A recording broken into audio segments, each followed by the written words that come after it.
عن أنس بن مالك رضي الله عنه أنه قال كان رسول الله صلى الله عليه وسلم يدخل الخلاء فأحمل أنا وغلام نحوي إداوة من ماء وعنزة فيستنجي بالماء.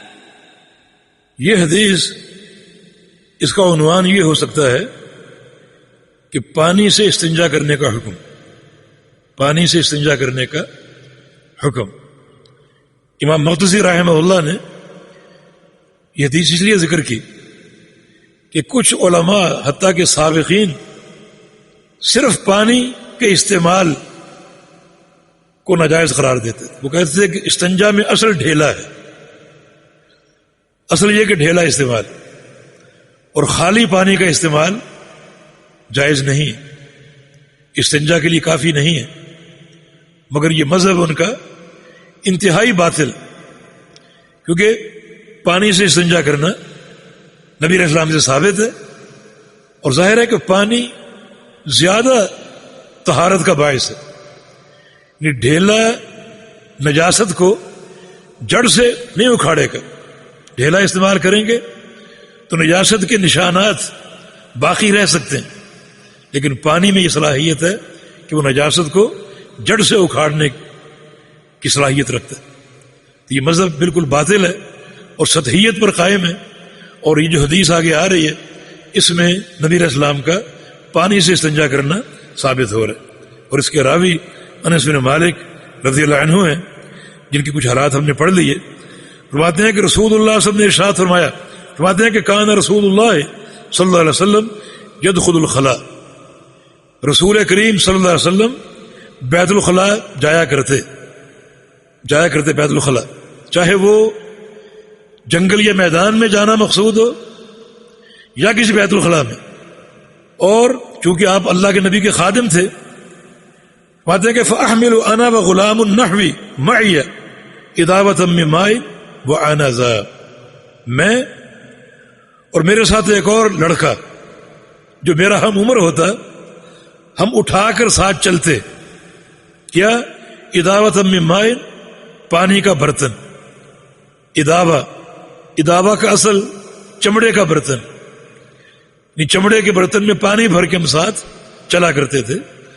پلاسٹک کا ہو، لوہے کا ہو، تانبے کا ہو، سب کا استعمال مباح ہے. تو پانی وعنزہ اور چھڑی ساتھ لے کر ہم چلا کرتے تھے. خاص طور پہ جب آپ صلی اللہ علیہ وسلم کسی جنگل یا میدان میں جاتے قضاء حاجت کے لیے، کیونکہ باہر جانے کا ادب بھی حدیث میں آتا ہے کہ رسول اللہ صلی اللہ علیہ وسلم جب قضاء حاجت کے لیے جاتے تو اب عائدہ دور جایا کرتے تھے، اتنا دور کہ لوگوں کی نگاہوں سے اوجھل ہو جاتے. تو دو چیزیں ہم ساتھ لے کر چلتے، میں اور ایک اور لڑکا، ایک پانی کا برتن اور دوسرا چھڑی. عنزہ وہ چھڑی ہے جس کے ایک طرف لوہے کا ایک کنڈا پیوست ہو، جس کو برچھی بھی کہہ سکتے. وہ عنزہ نبی علیہ السلام کی تھی. اور طبقات ابن سعد میں یہ روایت ہے کہ یہ برچھی نجاشی بادشاہ کی تھی، اور نجاشی بادشاہ نے نبی علیہ السلام کو تحفتاً بھیجی تھی. اور ویسے بھی برچھی جو ہے یہ اہل حبشہ کا ہتھیار تھا، اہل حبشہ اس ہتھیار کو استعمال کیا کرتے تھے. نجاشی نے آپ کو ہدیتاً بھیجی تھی، تو رسول اللہ صلی اللہ علیہ وسلم اس کا بکثرت استعمال کرتے تھے. چنانچہ جب آپ صلی اللہ علیہ وسلم قضاء حاجت کے لیے باہر جاتے تو دو بچے آپ کے ساتھ ہوتے، انس بن مالک آپ کے خادم اور کوئی دوسرا لڑکا، اور پانی کا برتن ساتھ ہوتا، اور یہ عنزہ، یہ چھڑی ساتھ ہوتی. پانی کا برتن کیوں؟ استنجا کے لیے. یہ حدیث دلیل ہے کہ رسول اللہ علیہ وسلم پانی سے استنجا کیا کرتے تھے. یہ رد ہے ان لوگوں کے مذہب پر جو پانی کے استنجا کے قائل نہیں. تو استنجا کی تین صورتیں ہیں، صرف ڈھیلا، صرف پانی، اور ڈھیلا اور پانی دونوں، تینوں ثابت ہے. سوال یہ کہ برچھی ساتھ کیوں لے جاتے تھے؟ اس کے کئی فوائد ہیں. جنگل میں جانا ہے، میدان میں جانا ہے، کوئی موذی چیز حملہ کر سکتی، نقصان دے سکتی، تو برچھی سے اپنا دفاع کیا جائے. نمبر 2، بعض اوقات کوئی نرم زمین نہیں ملتی تو برچھی سے زمین کھود کر نرم کر لی جائے تاکہ پیشاب کی چھینٹیں اڑ کر نہ پڑیں. نمبر 3، بعض اوقات رسول اللہ صلی اللہ علیہ وسلم برچھی گاڑ دیا کرتے تھے استنجا کے وقت، اور کوئی کپڑا اوپر پھیلا دیا کرتے تھے تاکہ اور پردہ حاصل ہو. ایک تو آپ بہت دور جایا کرتے تھے حتیٰ کہ لوگوں کی نگاہوں سے اوجھل ہو جاتے، دوسرا مزید ستر کے لیے برچھی کو گاڑ کر اوپر کپڑا پھیلا دیتے تاکہ اور پردہ حاصل ہو، اور اس کی آڑ میں آپ قضاء حاجت کیا کرتے تھے. اور پھر چونکہ نبی علیہ السلام کے ساتھ پانی ہوتا، آپ استنجا بھی کرتے، وضو بھی کرتے، اور وضو کے آداب میں یہ ادب شامل ہے کہ وضو کا تحیہ ادا کیا جائے، 2 نفل پڑھے جائیں. تو اللہ کے پیارے پیغمبر نفل کا اہتمام بھی کر سکتے تھے. چنانچہ یہ برچھی سترے کے طور پر آپ کے سامنے گاڑ دی جائے، کیونکہ عام میدان سترا نہیں ہوتا، سترے کے طور پر آپ کے سامنے گاڑ دی جائے. تو اس برچھی کے بہت سے فائدے ہیں جن فوائد کو حاصل کرنے کے لیے یہ آپ کے ساتھ ہوتی تھی.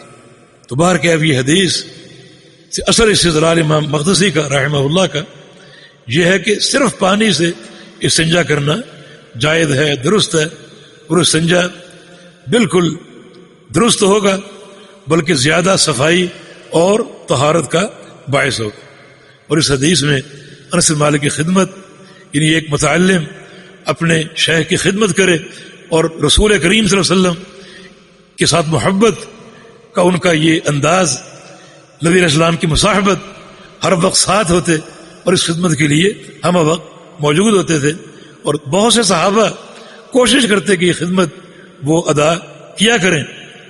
ابن مسعود رضی اللہ عنہ تاریخ میں ان کے 4 لقب ہیں. ایک صاحب الطہور، نبی علیہ السلام کو وضو کا پانی پیش کیا کرتے تھے. صاحب النعلین، اللہ کے پیغمبر کے جوتے اٹھایا کرتے تھے. صاحب السواک، رسول اللہ صلی اللہ علیہ وسلم کو مسواک توڑ کر دیا کرتے تھے. اور صاحب الوسادہ، اپنے گھر سے تکیہ لے کر آتے تھے کہ اللہ کے پیغمبر کہیں بیٹھیں تو آپ کی راحت کے لیے آپ کو تکیہ پیش کریں.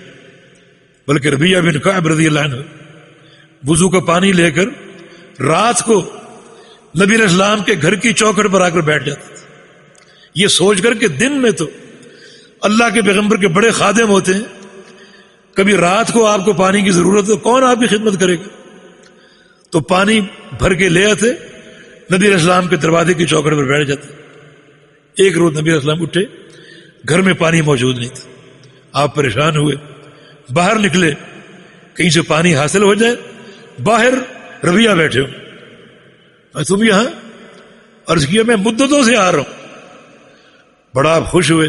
ربیعہ بن کعب آپ کو وضو کرا رہے ہیں اور رسول اللہ صلی اللہ علیہ وسلم فرما رہے ہیں کہ ربیعہ سل تعطى، مانگو کچھ سوال کرو تمہیں دیا جائے گا. اب صرف اتنا ہوتا کہ سوال کرو تو فوری سوال کر لیتے وہ، مگر فرمایا کہ تعطى، جو سوال کرو کہ ملے گا، تمہیں عطا کیا جائے گا. تو ربیعہ نے کہا مجھے کچھ سوچنے دیجیے، اتنی بڑی گارنٹی کہ عطا کیا جائے گا، کچھ سوچنے دیجیے. تو پھر کچھ سوچا کیا مانگوں، دنیا مانگوں یا دین مانگوں. دنیا کی بھی حاجت تھی، پیٹوں پر پتھر باندھا کرتے تھے اور فاقوں پر فاقے برداشت کرتے تھے. فرمایا کہ دنیا مانگی تو کیا مانگا، آخرت مانگتا.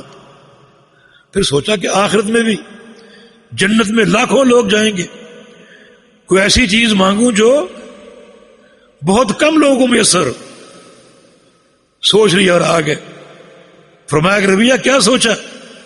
عرض کیا کہ یا رسول اللہ صلی اللہ علیہ وسلم، میری طلب یہ ہے کہ اسالک مرافقتک فی الجنہ، مجھے جنت چاہیے اور جنت میں آپ کی رفاقت چاہیے، آپ کا ساتھ چاہیے. فرمایا کہ اعنی علی نفسک بکثرۃ السجود. ربیعہ اگر یہ درجہ حاصل کرنا چاہتے ہو جنت میں میری رفاقت کا، تو پھر تمہیں ایک کام اور کرنا پڑے گا، اور وہ ہے کثرت نوافل. خوب سجدے کرو، نفل ادا کرو. یہ نوافل اللہ کے قرب اور محبت کی اساس ہے. ما زال العبد يتقرب الی بالنوافل حتی احبہ. اللہ فرماتا ہے میرا بندہ نفل ادا کر کر کے میرے قریب آتا جاتا ہے، میرے قریب آتا جاتا ہے، حتی احبہ، حتیٰ کہ میرا محبوب بن جاتا ہے، حتیٰ کہ میرا محبوب بن جاتا ہے. میرے بھائیو، نوافل ہماری زندگی سے ختم ہوتے جا رہے، ہم صرف فرائض کا اہتمام کرتے ہیں، لیکن ہمیں نوافل کا اہتمام بھی کرنا چاہیے. والتوفیق بید اللہ تعالی. جی